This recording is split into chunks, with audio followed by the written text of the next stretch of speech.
friends, welcome back. We are into the operating systems. In this, we now are in second module where we are looking at process management. In that, now we'll start looking at what process scheduling is all about. So let's just dive into the process scheduling. So the first question is about what scheduling is and why scheduling is so important in operating systems. In a multitasking world, multiple processors need to share the same CPU. Without a scheduler, the CPU would sit idle or processors would fight for resources, causing inefficiency. Scheduling ensures that the CPU is used optimally with processes getting fair and timely access.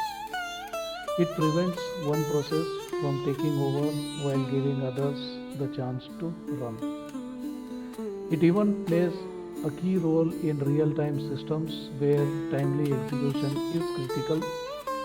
So whether it's making sure your word processor keeps running while your music plays or ensuring life-critical system work on time, scheduling is the efficient system operation. So scheduling is what all about. So here the scheduling is the process by which an operating system decides which process or thread to execute at any given time. The whole problem is we have limited resources, limited CPUs, and we have large number of processes or threads which do want to use the CPUs and resources. But anytime one CPU can work with one process or one thread at any given time. Therefore, some mechanism is required to ensure the smooth functioning of all this. That is where scheduling comes into action. It ensures fair resource allocation so that all the competing processes or all the competing threads get a fair chance for using the resources. So proper resource allocation is taken care by the scheduling system. It maximizes the CPU utilization and it provides efficient user experience at the same time. How does it do? Let's check that. So usually when we are working with any thread or a process, it is an interleaving of two bursts, one CPU burst and one IO burst. So as long as the instructions available on the main memory are being executed, it will be the CPU burst because all are working at almost CPU speed. So the session will be running efficiently.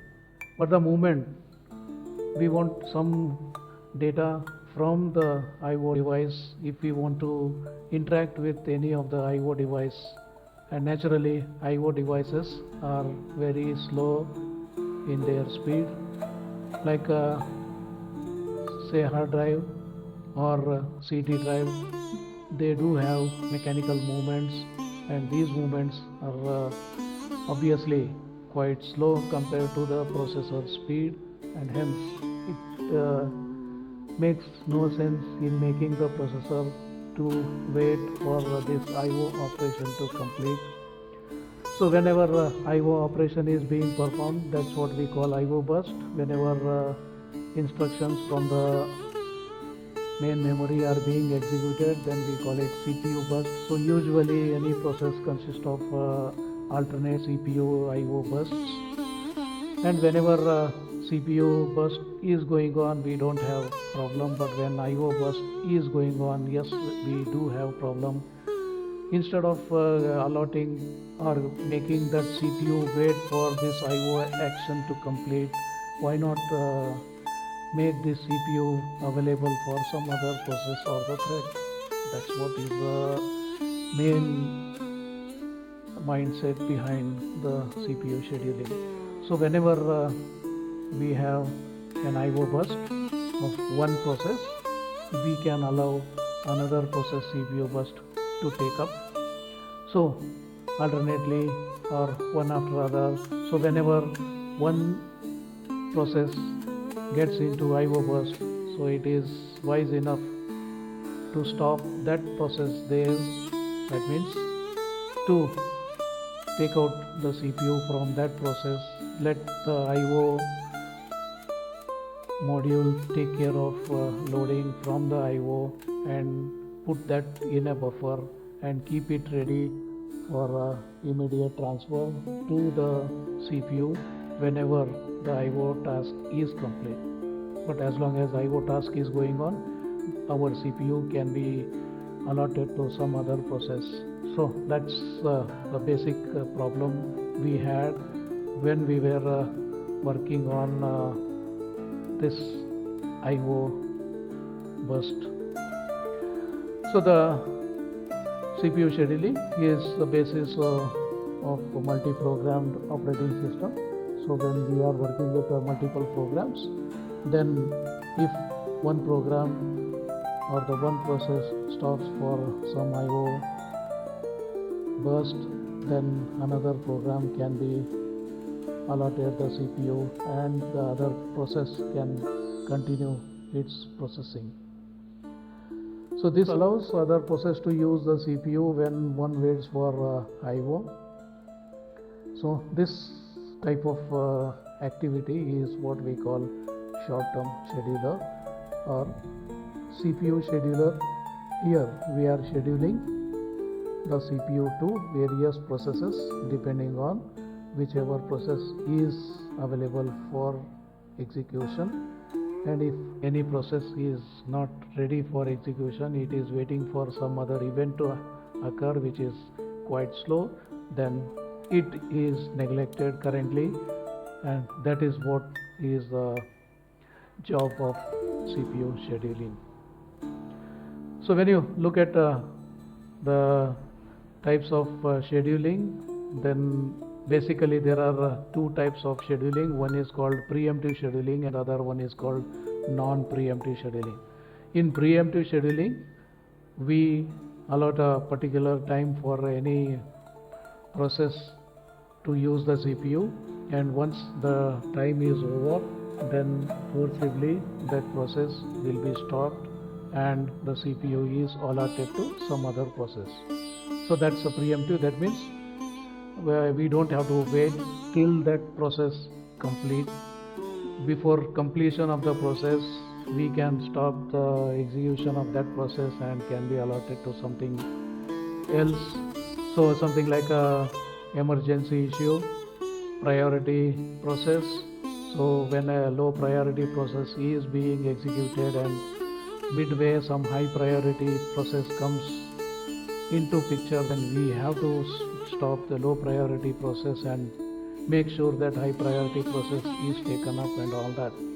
So those are the preemptive type of scheduling, whereas other way there are non-preemptive type of scheduling. That means if CPU is allotted to one process, then as long as that process is working, the process, the CPU will be with that particular process. So only when the process is complete, then the CPU can be allotted to some other process and so on. So that's preemptive, non-preemptive, and under preemptive we have many types of scheduling algorithms like priority scheduling. That's just what we just said, that the various processes have different priorities. So depending on the priority, scheduling is done. Whenever a high priority process comes up and a low priority process is being executed, then that low priority process is stopped or interrupted, and then high priority process is allowed to continue. It's just like a ambulance coming on the street. The moment ambulance comes on the street, highest priority is given to the ambulance and all other traffic is stopped and ambulance is allowed to travel, because that is a life-saving problem. So we have to make sure that it moves as early as possible.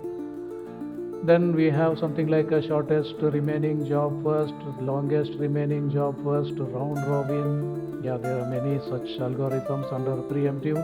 Under non-preemptive, we have first come first serve. Yes, that's a very common thing. Whoever requested first will get the chance first, or whoever job is small will be getting chance first, shortest job first, or the longest job first, or the highest response ratio next, and all that. So these are some types of scheduling algorithms. So basically two types: preemptive, non-preemptive, and under them many are there, and we keep looking them one by one in coming sessions. So keep watching, and if you find the sessions of any interest, please ensure to like, comment, share, and please do subscribe to this channel. Thank you.